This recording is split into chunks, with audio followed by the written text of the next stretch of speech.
Isaac Newton lost a fortune in the South Sea bubble stock market crash. Arthur Conan Doyle, creator of the hyperlogical Sherlock Holmes, believed in fairies. Nobel Prize-winning physicist William Shockley promoted racist eugenics theories. And some of the smartest people in finance didn't see the 2008 financial crisis coming until it destroyed the global economy. Intelligence doesn't prevent stupidity. In fact, research suggests it might actually enable it in ways that make smart people even more vulnerable to catastrophically bad decisions than the average person. Welcome to the Psyche Protocol. Today, we're exploring the intelligence paradox, why being smart doesn't make you wise, how high IQ can actually backfire, and why your brain's greatest strength might be your biggest weakness. Let's start with what intelligence actually is, because most people get this wrong. IQ measures a specific set of cognitive abilities: pattern recognition, logical reasoning, memory, processing speed. It's real, it's measurable, and it predicts certain outcomes, like academic performance and career success. But here's what it doesn't measure: rationality, the ability to make good decisions, sound judgment, emotional regulation, self-awareness. These are completely separate cognitive skills, and they don't correlate with IQ nearly as much as you'd think. Psychologist Keith Stanovich from the University of Toronto has spent decades studying this gap.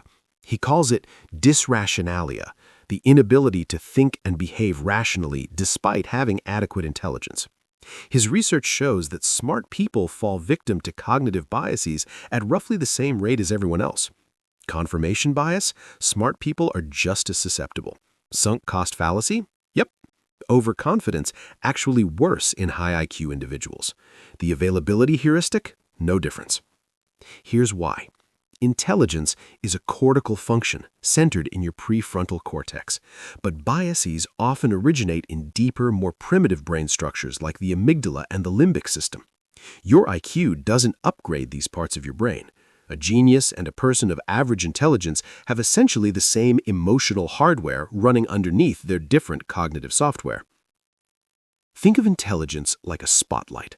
The higher your IQ, the brighter and more focused that beam becomes. You can see details others miss, make connections others can't. But here's the problem. A spotlight only illuminates what you point it at, and smart people often point it in exactly the wrong direction. Intelligence helps you solve problems, but it doesn't help you identify which problems to solve or whether you've correctly understood the problem in the first place. That's the paradox. Here's where it gets dangerous. Smart people are better at rationalizing, and that's not a compliment. When you make a decision based on emotion, intuition, or bias, which everyone does constantly, your conscious mind creates a story to explain it. I chose this because of logical reason X, Y, and Z. But that's usually not true.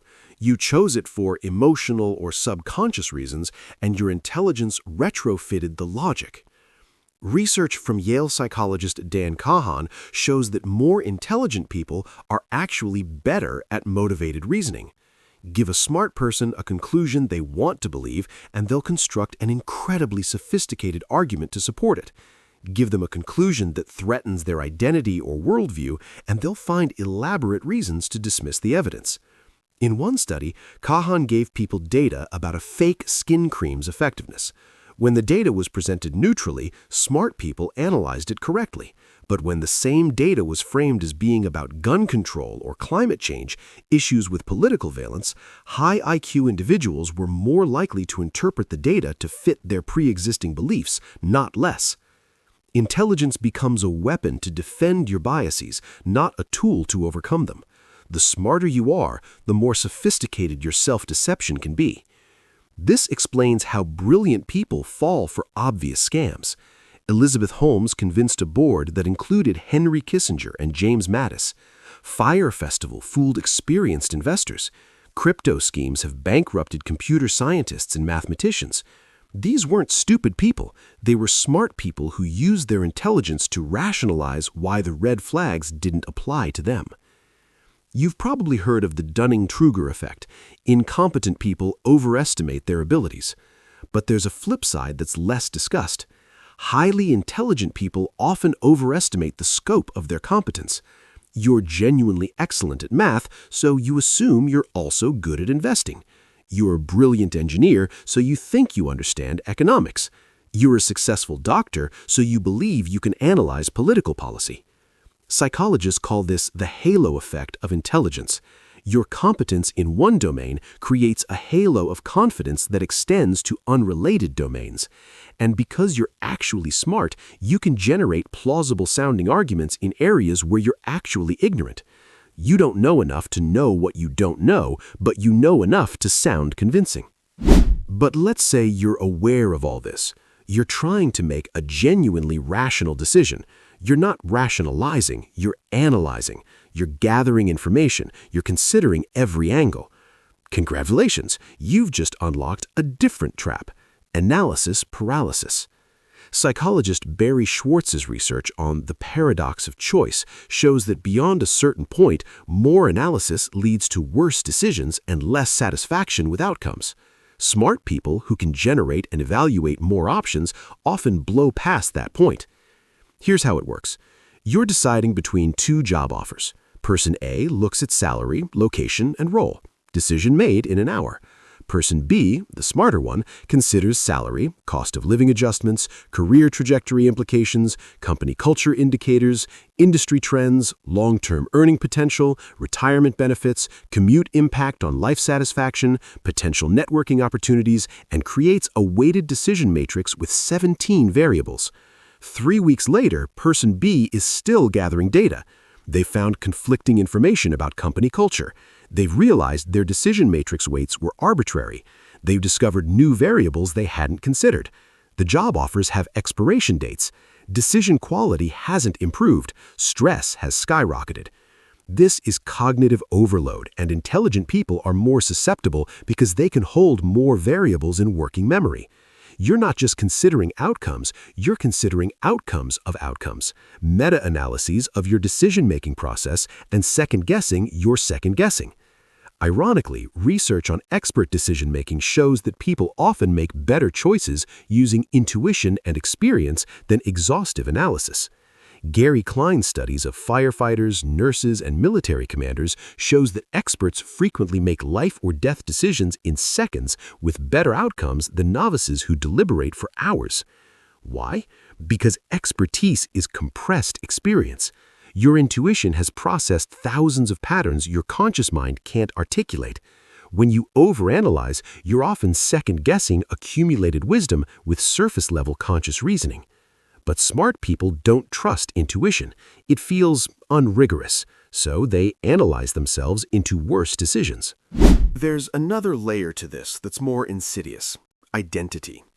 If you're intelligent, especially if you were identified as gifted early in life, being smart isn't just what you do, it's who you are. It's your primary identity, and that creates a psychological trap.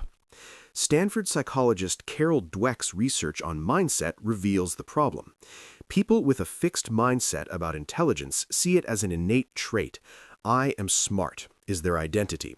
This makes them terrified of being wrong, because being wrong threatens their core sense of self. So what happens? They avoid situations where they might fail. They don't ask questions that might reveal ignorance. They double down on mistakes rather than admit error.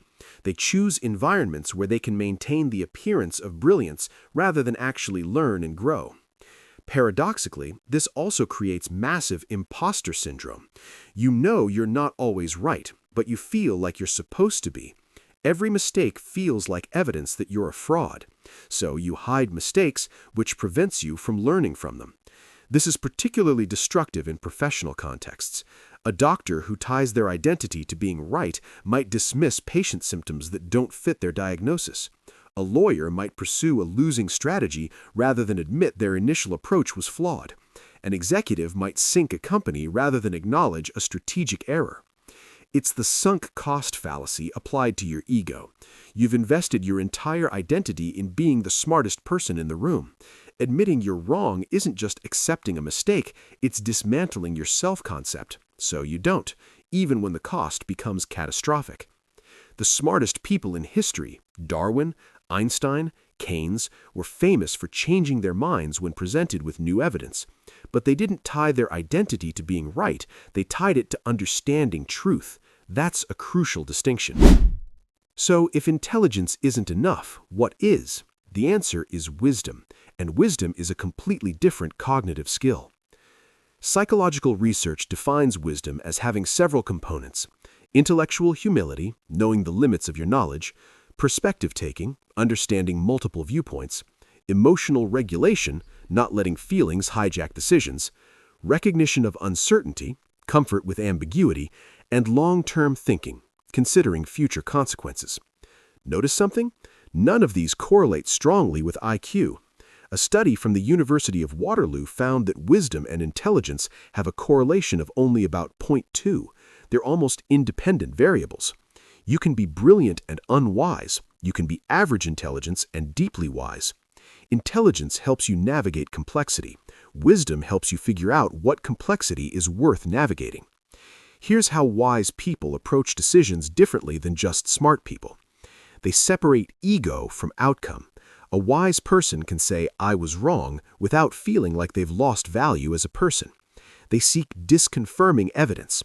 Instead of looking for data that supports their position, they actively search for reasons they might be wrong. They consult their ignorance. Before making important decisions, they explicitly list what they don't know, not just what they do. They use "what would I advise a friend" framing. This creates psychological distance and reduces emotional bias. They track their decision-making process, not just outcomes. A good decision can have a bad outcome due to luck. They focus on whether their reasoning was sound. And they build in reversibility. When possible, they make decisions that can be changed if new information emerges. So how do you escape the intelligence paradox? Here are evidence-based strategies. Before making a decision, imagine it failed spectacularly. Work backward to figure out what went wrong. This forces you to consider failure modes your optimistic brain ignores. Don't just consider opposing views, construct the strongest possible version of the argument against your position. If you can't, you don't understand the issue well enough.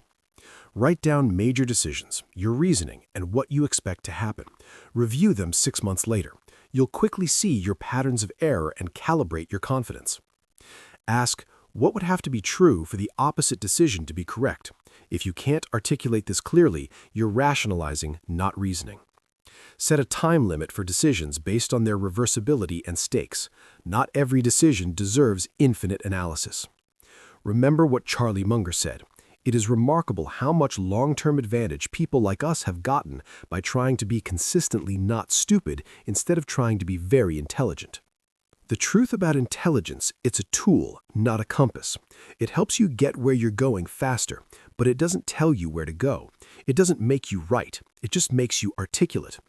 The smartest decision you can make is recognizing that being smart isn't enough, that your intelligence can deceive you as easily as it can enlighten you, that the goal isn't to be right, it's to be less wrong over time. Intelligence is your processor speed. Wisdom is your operating system, and no amount of processing power can compensate for corrupt code. So the next time you catch yourself constructing an elaborate justification for something you want to believe, or drowning in analysis, or defending a position to protect your ego, pause. That's not your intelligence talking, that's your intelligence lying to you. And recognizing that, that's the beginning of wisdom. If this video made you question your own decision-making, and it should have, give it a thumbs up and subscribe to the Psyche Protocol. Comment below, what's the smartest sounding stupid decision you've ever made? Let's normalize intellectual humility together. See you in the next one.